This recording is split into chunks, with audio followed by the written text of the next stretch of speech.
प्रिय भक्तगण, आज हम आपको सुनाते हैं भगवान शिव ने पार्वती जी की मगरमच्छ बनकर क्यों ली परीक्षा।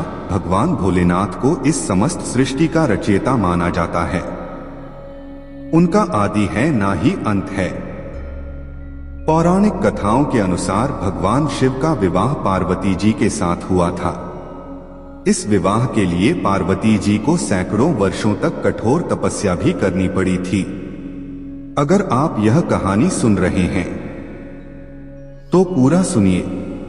इस कथा को आधा अधूरा छोड़कर जाने की गलती मत करिएगा, क्योंकि इस पवित्र कथा को पूरा सुनने से मनचाहा फल की प्राप्ति होगी।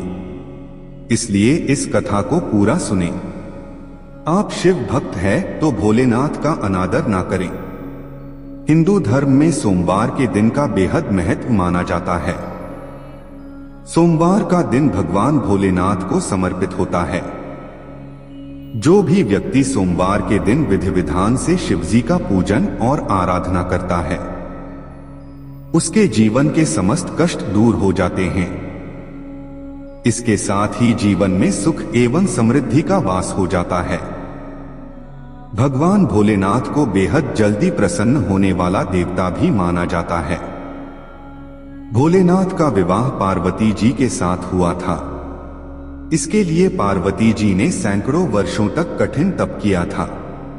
तप के बाद एक वक्त ऐसा भी आया था जब पार्वती जी को भगवान शिव की परीक्षा का सामना करना पड़ा था।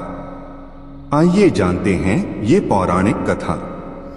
पौराणिक कथाओं के अनुसार माता पार्वती ने भगवान शिव को अपने पति के रूप में पाने के लिए सैकड़ों वर्षों तक कठोर तप किया था। उनकी तपस्या को देखकर देवताओं ने शिवजी से देवी पार्वती की मनोकामना पूरी करने की प्रार्थना की थी। इसके बाद भोलेनाथ ने सप्तर्षियों को पार्वती जी की परीक्षा लेने के लिए भेजा। इस परीक्षा के दौरान सप्तर्षियों ने शिवजी के ढेरों अवगुणों को बताते हुए माता पार्वती से शिव जी से विवाह न करने का कहा, लेकिन पार्वती जी अपने निर्णय से टस से मस नहीं हुई। इस पर खुद भोलेनाथ ने माता पार्वती की परीक्षा लेने का निर्णय लिया। माता पार्वती के तप से प्रसन्न होकर शंकर जी उनके सामने प्रकट हुए और उन्हें वरदान देकर अंतर्ध्यान हो गए। कुछ क्षणों बाद ही एक मगरमच्छ ने एक लड़के को पकड़ लिया और लड़का मदद के लिए पुकारने लगा। बच्चे की आवाज सुनकर पार्वती जी नदी किनारे पहुंची और उनका मन द्रवित हो गया। इस बीच लड़के ने माता पार्वती को देखकर कहा कि मेरी न मां है न बाप, न कोई मित्र ही है। माता आप ही मेरी रक्षा करें। इस पर पार्वती जी ने मगरमच्छ से कहा कि इस लड़के को छोड़ दें। इस पर मगरमच्छ ने कहा कि दिन के छठे पहर जो मुझे मिलता है उसे आहार बनाना मेरा नियम है। पार्वती जी के विनती करने पर मगरमच्छ ने लड़के को छोड़ने के बदले में पार्वती जी के तप से प्राप्त वरदान का पुण्य फल मांग लिया। इस पर पार्वती जी तैयार हो गईं।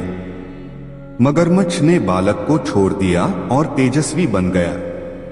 अपने तप का फलदान करने के बाद पार्वती जी ने बालक को बचा लिया और एक बार फिर भोलेनाथ को प्रसन्न करने के लिए तप करने बैठ गईं।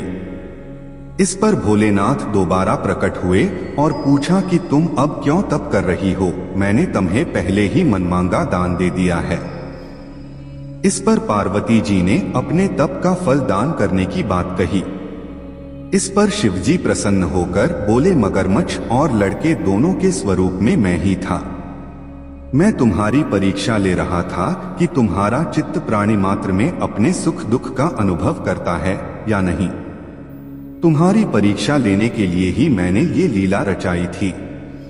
अनेकों रूप में दिखने वाला मैं ही एक सत्य हूँ। अनेक शरीरों में नजर आने वाला मैं निर्विकार हूँ। इस तरह पार्वती जी शिव जी की परीक्षा में उत्तीर्ण हुई और उनकी अर्धांगिनी बनी। तो दोस्तों, लेते हैं आपसे अलविदा। मिलते हैं एक और वीडियो के साथ। तब तक के लिए हर हर महादेव।